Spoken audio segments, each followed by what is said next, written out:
May the Lord bless your sweet hearts with his endurance and love, my family. Lord, thank you for answering me so quickly and holding me, pulling me to your heart, even though I wanted to pray for the majority of this day and didn't because of the messes here and there, and I felt so disorganized. Jesus replied, "Sweet bride, keep it clean and organized, for I have much work for you to do. And I do not want you to be running around frustrated because you could not find the item you needed." It feels good, doesn't it? Yes, Lord, it really does. Well, just a little more and you will have the house under you and useful. This is a good practice. Spring cleaning before spring. Ready to go, things in order. Jesus, I just want to hug and hold you. He replied, "You've held me close all day." Well, I tried. Well, you succeeded. Rest in that understanding. This is the way I want you to pray every day. Pray? Don't you know and recognize this is prayer? Well, not really, because I wasn't lifting up any petitions except a couple of times. No, my love, this is the prayer of presence. Holding me in this way is in reality a true prayer, a declaration of your awareness and need for me, as well as your appreciation and honoring me. It's as though you said, "Jesus, I cannot live without you holding me tightly, not even for 1 second." By putting me first in your mind and priority, you are declaring this. I receive it as prayer, the prayer of a soul deeply in love that cannot stand to be apart from me. Oh Lord, I hope that's true. I would not have said what I said if it were not. Claire, you know I don't flatter with my lips. I only speak truth.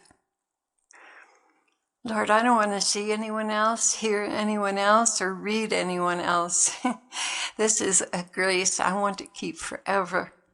And I was saying that because I'm not even tempted by YouTube's about the news, the war, or anything. And Satan is already plotting to take it away. Guard it, beloved. You have put forth the effort consistently. And when I see a soul breaking a habit, a bad habit, with just a little grace to do it, I reward them for their constancy and resolve, even when it's not as perfect as they would like it to be, because they really wanted enough to make the effort. I reward them in their journey with new graces to make them more stable. In a sense, they have proven they can hold on to the grace if I give it to them, so I do. Now you must fight to keep it, because Satan will most surely try to steal it. My people, when you are wanting to change, but lacking in the resolve, but finally making that resolution, I am very, very pleased. Then I watch you pass through temptations that I allow deliberately to see if you really, really do want to change. When you persevere for a time through many temptations, I count your victories and hand over the grace to you that you've been building towards by your efforts and resolve. This means you have advanced 1 rung on the ladder. The demons assigned to you watch you. When they see this, they report it to their supervisors, who in turn begin to construct situations that will cause you to lapse and give up that grace. Lord, I feel so much purer since I haven't been watching the news, because you are, by cutting yourself off from contamination. Believe me, it is a joy to hold you without all that ugly goo clinging to you and running through your mind. Here, Jesus is talking about the alternative news that I used to watch a great deal of, and keeping up with the latest happenings that, well, they cling to you like mud and contaminate your thinking, maybe more like tar. And they rivet your mind on sad and ugly world events that breed fear and hopelessness. I mean, it's helpful to find out what you're praying for, but it can go too far. The Lord replied, "Well said. Now you have an informed conscience to help you avoid the curiosity and need to know demons that love to distract you away from me.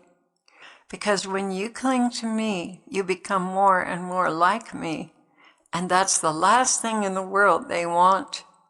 Their job is to distract you away from me, undermine your faith, and replace it with empty knowledge that feeds your vices. My children, in order to become holy, you must exclude the unholy things from your minds and meditate on what is pure, good, and beautiful, even as the scriptures say, and that's from Philippians 4:8. Finally, brethren, whatsoever things are true, whatsoever things are honest, whatsoever things are just, whatsoever things are pure, whatsoever things are lovely, whatsoever things are of good report, if there be any virtue, and if there be any praise, think on these things."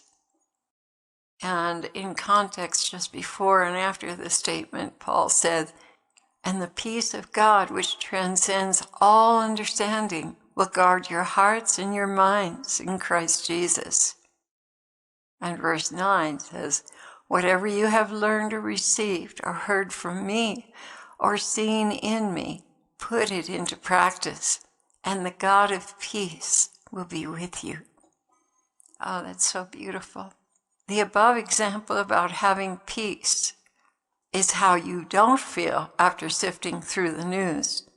In fact, it robs you of your joy, introduces you to false reports and gossip, and causes you to long for the rapture. Dear ones, we cannot long to leave this earth as long as there are souls lost, confused, and headed for hell. Now, if the Lord chooses to remove us from that, then that is his choice, for his reasons, not our own selfish reasons, such as not wanting to suffer anymore. The Lord has been faithful to bring current events to our attention for prayer without spending hours looking at it. So we are still able to pray for the world without being of the world. In the past, I was more of the world because I wanted to know the world events. But now, the Lord having delivered me from that compulsion, he sends people to us with just the events he wants us to pray for, as well as increasing the visions we have of events around the world. So if you're addicted to the news, the way I was, there is hope for you. And the Lord will find a way to give to you the things he wants you to pray for. The Lord bless you, dear family. Thank you for being with us. And we'd love to hear from you if you want to leave a comment.